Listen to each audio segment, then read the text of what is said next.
大家好呀，我是你们的小蔬果。在日常生活中，鸡蛋是我们餐桌上常见且不可或缺的食材。无论是营养丰富的早餐煎蛋，还是美味可口的番茄炒蛋，鸡蛋都以其独特的魅力和丰富的营养价值，深受大家喜爱。几乎每家每户都会储备一些鸡蛋，以备日常烹饪之需。然而，鸡蛋的保存却是个让人头疼的问题。如果保存不当，鸡蛋很容易腐化变质，造成浪费。尤其是在炎热的夏天，鸡蛋的保质期更是大大缩短。今天就让我们一起走进鸡蛋保存的奇妙世界，探索那些鲜为人知的保存技巧，让鸡蛋能够长时间保持新鲜，为我们的生活增添便利。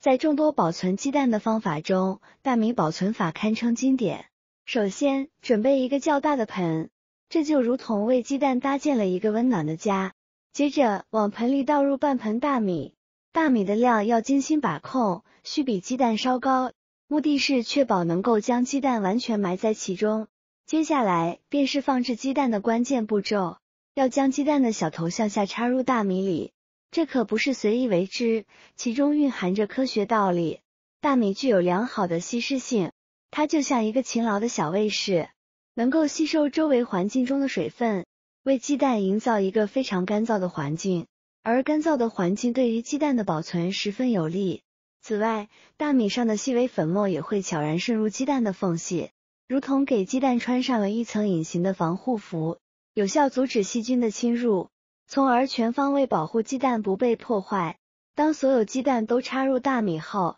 再在上面倒入适量的大米，将鸡蛋完全覆盖。至此，一个完美的鸡蛋庇护所就搭建完成了。使用这种方法保存的鸡蛋，即便放上半年，依然能保持新鲜。而且令人惊喜的是，大米在淘洗后仍然可以正常使用，既不占用过多空间，又能很好的保护鸡蛋。这种简单有效的保存方式，充分利用了家庭常见的食材，让鸡蛋在长时间内保持新鲜，实在是一举两得。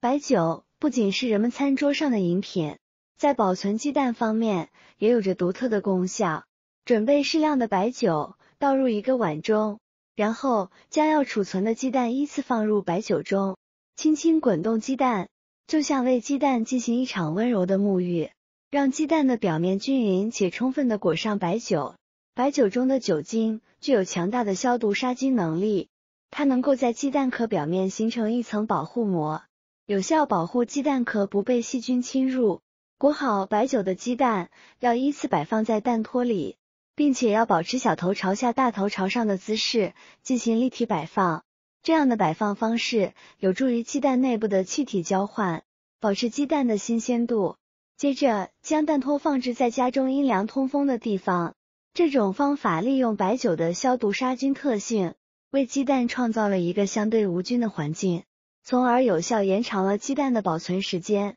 让我们在需要时随时都能享用新鲜的鸡蛋。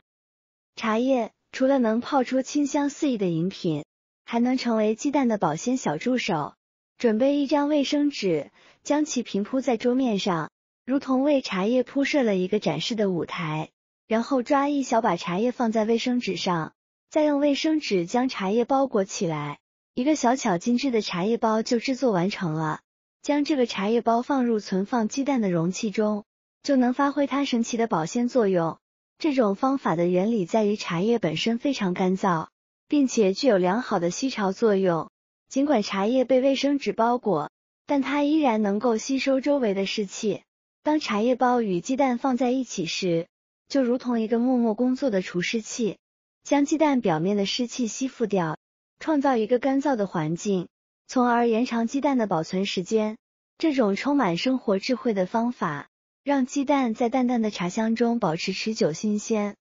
盐水保存法是一种简单而有效的鸡蛋保鲜方式。准备一个大一点的碗，将鸡蛋放入其中，这是为鸡蛋开启保鲜之旅的第一步。接着加入适量的食盐，再缓缓倒入清水，同时用勺子轻轻搅拌，确保食盐完全融化。食盐水的量要注意，应没过鸡蛋，如同为鸡蛋打造了一个盐水泳池。食用盐保存鸡蛋的原理在于其良好的杀菌作用，当鸡蛋放入食盐水中时，食盐能够在鸡蛋表面形成无菌状态，有效避免细菌的侵入，从而显著延长鸡蛋的保质期。将鸡蛋全部放入盐水中后，浸泡10分钟即可。这里需要注意的是，无需搓洗鸡蛋，只需让鸡蛋静静的在盐水中泡够10分钟。10分钟后，我们就可以将鸡蛋取出，放回鸡蛋托里边，然后放在阴凉处保存。不过，使用这种方法时要格外留意，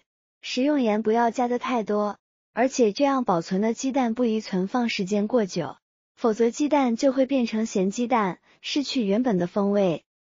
准备一个小碗，倒入适量的食用油，这里所用的食用油一定要是植物油，然后将要储存的鸡蛋依次放入油中，轻轻滚动鸡蛋，使鸡蛋的表面均匀裹上一层食用油，就像给鸡蛋穿上了一层透明的防护服。食用油具有良好的保护作用，它能够有效隔绝空气中的水分和其他有害物质，在鸡蛋壳的表面形成一层保护膜，堵住鸡蛋壳表面肉眼看不见的气孔，从而全方位保护鸡蛋不受细菌的侵扰。同时，这种方法还能保证鸡蛋壳的自主呼吸，帮助保持鸡蛋的新鲜度。裹好油的鸡蛋要依次摆放入蛋托中，在摆放时务必保持小头朝下，大头朝上，绝对不能横着摆放或让鸡蛋平躺。使用鸡蛋托的原因在于它不是完全封闭的，既能确保鸡蛋稳稳立在里面，又能保证空气良好流通。这种设计有助于保持鸡蛋的新鲜。最后将放入蛋托中的鸡蛋放在家中阴凉通风的地方保存。通过这种方法，鸡蛋可以长时间保持新鲜而不变质，让我们的鸡蛋得到良好的保护，延长保存时间。冰箱作为现代家庭常见的电器，在保存鸡蛋方面也有着独特的方式。刚才提到直接将鸡蛋放进冰箱并非最佳方法，但如果处理妥当，冰箱也能成为鸡蛋的保鲜乐园。首先要准备保鲜袋或者是密封袋，这种袋子必须是完全不透气的，它就像一个密封的小城堡，为鸡蛋提供安全的保护。同时要把鸡蛋的表面用纸巾擦拭干净，去除表面的杂质和水分，然后用密封袋或者保鲜袋将鸡蛋装好。这里有个小技巧，千万别装多了，一餐吃多少个就装多少个，大约1袋6个为宜。这样做的目的是为了避免一次性拿出过多鸡蛋，导致剩余鸡蛋反复进出冰箱而变质。一次性拿出来的鸡蛋要一次性吃完，拿出来的鸡蛋不应再放回冰箱。一旦冰箱关闭，鸡蛋所处的环境发生变化，就可能加速变质，因此需要尽快食用。使用密封袋可以有效阻止细菌的扩散。在冰箱中，鸡蛋在密封袋的保护下能够保持干爽，避免潮湿环境对其质量的影响。这种方法将现代科技与传统的保存智慧相结合，有助于延长鸡蛋的保存时间。无论采用哪种保存方法，都有一些重要的注意事项需要我们牢记。首先，千万不要将鸡蛋与洋葱或大蒜等味道较重的食物放在一起，这是因为鸡蛋的蛋壳表面有许多微小的气孔，这些食物的强烈气味可能会穿过鸡蛋的小孔，影响鸡蛋的风味并加速其变质。想象一下，如果鸡蛋吸收了洋葱或大蒜的刺鼻气味，那烹饪出来的菜肴将会是什么味道？肯定会大打折扣。所以在存放鸡蛋时，一定要将其与这些气味重的食物分开存放，为鸡蛋营造一个清新的保存环境。通过以上对各种鸡蛋保存方法的详细介绍，相信大家已经掌握了让鸡蛋长时间保持新鲜的秘诀。无论是传统的土方法，还是结合现代科技的冰箱保存法，都各有其独特的优势和适用场景。在日常生活中，我们可以根据实际情况选择合适的方法来保存鸡蛋，让买回来的鸡蛋可以保存小半年，依然保持新鲜不变质。希望这些实用的技巧能够帮助到更多的朋友，让大家在享受鸡蛋美味的同时，减少食物的浪费。如果您还有更多更实用的小技巧，欢迎在评论区留言分享，让我们一起交流生活中的智慧。喜欢今天内容的朋友们，记得点赞、转发、分享哦。点击我的视频头像，还可以观看更多的生活技巧。每天我都会分享不同的精彩视频，别忘了关注我哟。我是小蔬果，感谢您的支持，我们下期再见。